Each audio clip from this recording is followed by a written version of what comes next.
So let's talk about lesson number 2. And lesson number 2 builds a little bit upon lesson number 1, right? Why get the savings? Because we are paying egregious providers less. And so because these providers are now getting paid less in a reference-based pricing environment, the two main levels of friction that you are going to encounter as an employee are access issues and balance billing. And access issues is just what it sounds like. It means accessing a provider. Will that provider take your new insurance card? And so let's talk about what that looks like.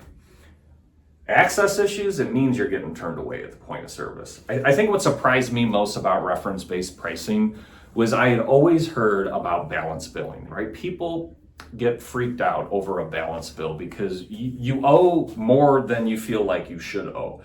But the issue that's not talked about as much in a reference-based pricing environment is provider access issues. So simply put, right, you go in, you show your medical ID card, because you still get one, and on that card is the absence of a carrier logo, the absence of Blue Cross, United, Aetna, or Cigna. And it says something else there.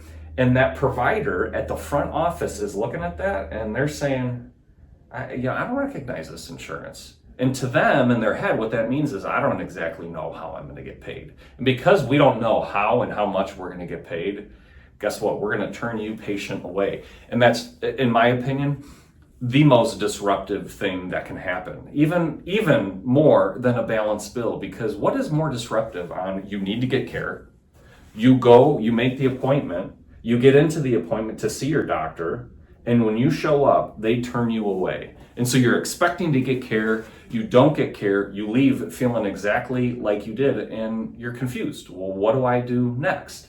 You got to expect some level of this type of friction in a reference-based pricing environment. And this can be highly, highly disruptive if you do not have the right reference-based pricing partner in place. And I want to stress that point. The right reference-based pricing partners will have figured out a way to try to make this provider access issue significantly less. You got to be able to talk to the providers before you go in and get an appointment. So that's kind of the number one issue I see in a reference-based pricing environment. And number 2 is that balance billing, right? So what's a balance bill? It's when an employee gets a bill and it indicates that they owe more than what their insurance plan actually covers, right? Than their flat copay, their deductible, co-insurance, etc. Now, I will say this is a low frequency but very high anxiety event when you do get a balance bill. Low frequency meaning it's roughly 1 to 5% of all medical bills that the employer will receive for all of their employees, spouses, and dependents. And so if you have 1,000 claims, 1 to 5% of those 1,000 claims will end up being a balance bill. And in a balanced bill, what is crucial is you have to have active involvement on part of the employee, sometimes even the employer, and definitely the reference-based pricing partner. There are processes in place with the right reference-based pricing partners to help resolve these balance bills.